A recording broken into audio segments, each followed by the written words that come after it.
एक मंदिर जिसके 100 साल बाद तुर्की में हाइया सोफिया बनती है। एक मंदिर जिसके 700 साल बाद इंग्लैंड में वेस्टमिंस्टर एबी बनती है। एक मंदिर जिसके 1200 साल बाद लाल किला और ताजमहल बनता है। और एक ऐसा मंदिर जिसको खोजा एक अंग्रेज ने और रिसर्च की एक मुसलमान ने।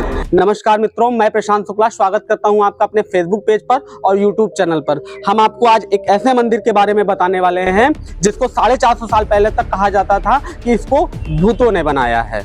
उसके पहले हम जान लेते हैं इस मंदिर के कुछ तथ्य। यह मंदिर भारत के इतिहास का पहला ऐसा मंदिर है जिसे पक्की ईंटों से बनाया गया था 350 एडी से 550 एडी के बीच में। खास बात यह है कि उस समय कई दुनिया के देश सिर्फ मिट्टी से घर बनाना सीख रहे थे। नंबर 2, गुप्ता पीरियड में बना यह पहला ऐसा कुछ मंदिरों में से एक है जिसमें शिखर बनाया गया था। इससे पहले मंदिरों की छत प्लेन हुआ करती थी। नंबर 3, मंदिर में जो ईंटें इस्तेमाल की गई हैं वो अलग अलग सांचे से बनाई गई हैं जो कि हमारी प्राचीन वास्तुकला में पकड़ व टेक्नोलॉजी को दर्शाती हैं। नंबर 4, मंदिर में अलग अलग देवी देवताओं की मूर्तियां स्थापित की गई हैं जिनके लिए अलग अलग मोल्ड को तैयार किया गया था, वो भी लगभग आज से करीब 1550 साल पहले। लगभग 50 फीट ऊंचे इस मंदिर की दीवारों की चौड़ाई 8 फीट के आसपास है सबसे बड़ी जगह पर, जो कि ये दर्शाता है कि हम उस समय भी एक अच्छी नींव बनाना जानते थे। इन बातों से यह साफ स्पष्ट है कि आज से करीब 2000 साल पहले हमने ईंटें बनाने की कला पर महारत हासिल कर ली थी तथा दुनिया को भी यह आर्ट भारत के थ्रू ही मिली।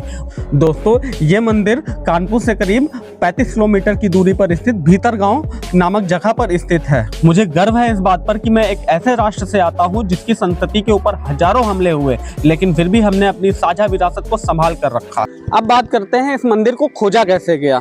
तो साल 1877 में अंग्रेजी सरकार के द्वारा पास में यहाँ रेलवे लाइन बिछाने का काम चल रहा था, तो उसके सर्वेक्षण के लिए एक अधिकारी आए थे जिनका नाम था अलेक्जेंडर कनिंघम। तो अलेक्जेंडर कनिंघम को एक ढांचा दिखा जो बिल्कुल खंडहरनुमा था और एक टीले पर था।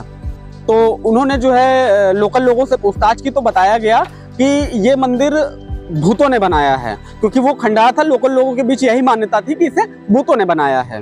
अंग्रेजी अफसर को उत्सुकता हुई तो उसने यहाँ पर खुदाई कराई, और खुदाई कराई तो उसको कुछ पक्की ईंटें मिली और साथ में एक मंदिर का शिखर मिला।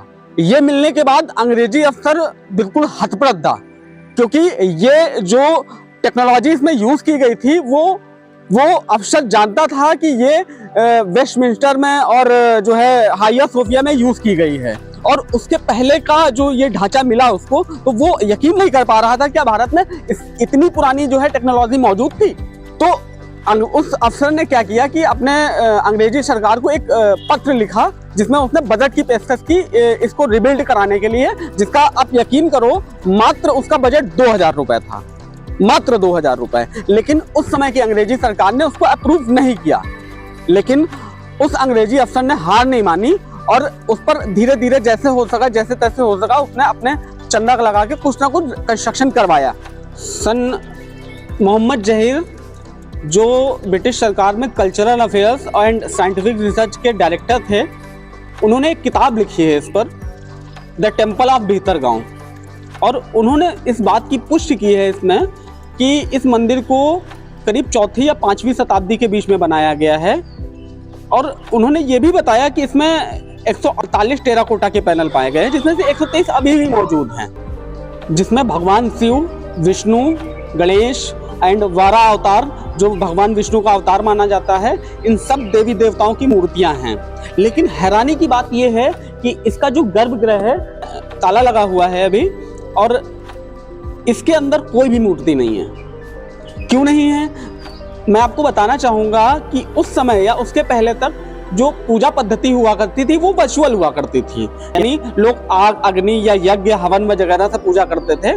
तो इस मंदिर को बनाने के पीछे का कारण मुझे जो लगता है कि शायद कोई ऐसी जगह रही होगी जहाँ पर पहले ऋषि मुनि या राजा या वर्चुअल पूजा करते थे। या एक कहानी इसके पीछे ये भी है कि यहाँ पर भगवान शिव का अवतरण हुआ था, धरती पर उतरे थे इसी जगह पर।